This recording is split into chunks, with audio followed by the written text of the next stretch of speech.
Bonjour la belle diaspora, bonjour tout le monde, j'espère que vous vous portez bien. Mon nom est Marcel Angèle Abomoela, je suis coach de vie certifié depuis 2016. Et avec la plateforme La Belle Diaspora, je me suis donné pour humble mission d'encourager, de booster et même d'accompagner la femme qui vit dans la diaspora. Celle-là qui a pris la ferme décision de réussir sa vie loin de chez elle.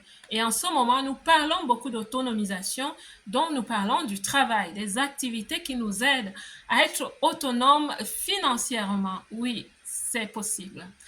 Aujourd'hui, je vais parler de trois choses qui freinent le respect pour les afro-descendants dans la diaspora au niveau du travail. Trois choses que nous, afro-descendants, ne devrons plus faire au travail si nous souhaitons recevoir et accroître le respect des autres. Il y a des choses que nous devons comprendre afin de réussir à l'étranger. Dans cette vidéo, je parle aussi à la base de mon expérience. Oui, et je souhaite vous éviter de faire certaines erreurs, certains faux pas et avoir certaines déceptions au niveau professionnel. La première chose que je trouve que nous faisons mal au travail dans la diaspora et surtout en Occident, c'est l'affirmation de soi par la culture. J'entends par là toutes les personnes qui, par la démonstration de leur culture, essayent de se prouver légitimes ou adéquates. Ces personnes utilisent parfois leur apparence physique, les cheveux, le vestimentaire culturel par exemple, pour se démarquer. Je pense que cette attitude est une manifestation de préjugés internes. En fait, c'est des peurs qu'on entretient, c'est une façon d'être à la défensive. Quand une culture différente rencontre une autre en collaboration, c'est très naturel qu'il y ait des préjugés réciproques. Mais avec le temps, ce qu'on doit comprendre, c'est qu'une bonne collaboration réciproque, bien sûr, est l'excellence au travail, mes belles, l'excellence au travail.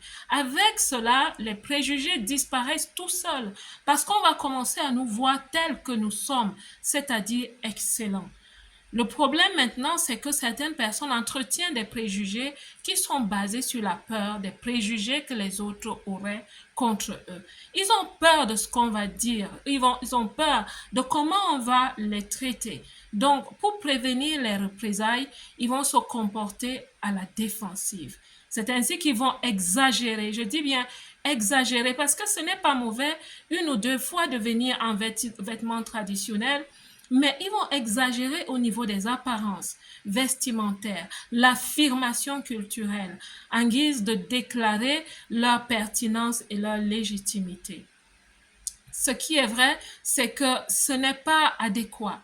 Ce n'est pas adéquat. La vérité est que toutes les cultures ont des traditions, des tenues d'apparat traditionnelles, des dialectes, des us et coutumes, mais toutes les cultures viennent normalement au travail. Parce que en se comportant d'une certaine façon, c'est-à-dire de façon trop culturelle au travail, surtout en Occident ou dans un environnement interculturel, on crée aussi de la distraction. Ne me comprenez pas mal, j'aime ma culture, je revêt souvent les vêtements qui rappellent mon origine, mais je pense simplement que l'environnement professionnel devrait être laïque de toute démonstration culturelle et ce n'est pas en s'affirmant avec le vêtement culturel, l'attitude culturelle que nous allons réussir à avoir le respect des autres. Je suggère même de mettre en exergue plutôt la compréhension du travail que nous sommes là pour exécuter, de faire montre d'excellence, de se battre pour atteindre les objectifs personnels et ceux de l'équipe. Je pense que c'est ce qui nous aide à gagner. La deuxième chose que nous faisons aussi, c'est que nous essayons de plaire absolument. Nous devons arrêter d'essayer de plaire absolument tout le temps et à tout le monde. À la limite, c'est fatigant.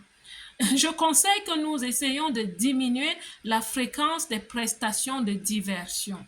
Ma belle, tu n'es pas là pour amuser la galerie. Tu es là pour travailler. Tu n'es pas payé pour garder les autres joyeux, mais pour être concentré vers des objectifs. Cela ne signifie pas que tu devrais venir avec un visage triste et trop sérieux comme ce qu'on appelle un poker face. Non, mais commence à devenir inquiète le jour où on t'appelle the nice guy, the nice girl on the floor. Moi, on m'avait appelé The Sunshine. Au départ, ça ne m'inquiétait pas. Mais un jour, je me suis arrêtée pour comprendre ce que c'était. Mais quand je l'ai compris, non, j'ai dû changer ma dynamique parce que j'avais vraiment compris que j'avais dépassé les limites de la sympathie professionnelle. Ma belle, ne dépasse pas les limites de la sympathie professionnelle parce que ça ne t'attire pas du respect. Au contraire.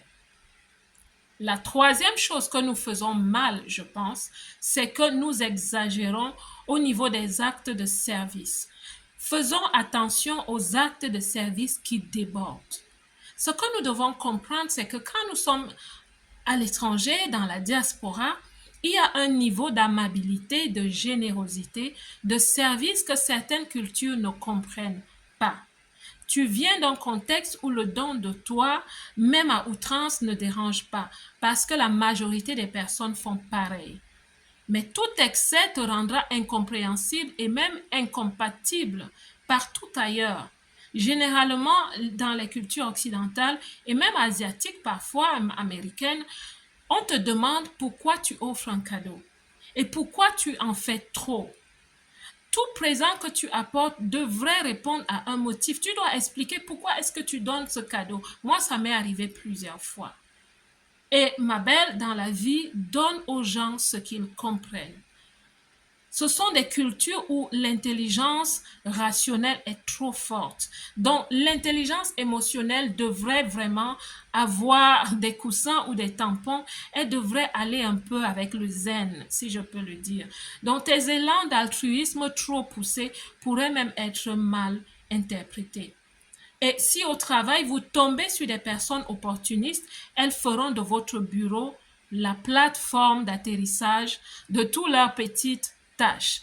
Et quand tu deviens un sous-fifre pour quelqu'un, il ne te respecte plus. Donc, pour conclure, ma belle, voilà les 3 points que je te conseille d'éviter quand tu travailles dans la diaspora si tu souhaites te faire respecter. La belle diaspora, que Dieu vous bénisse. Je vous aime. À bientôt.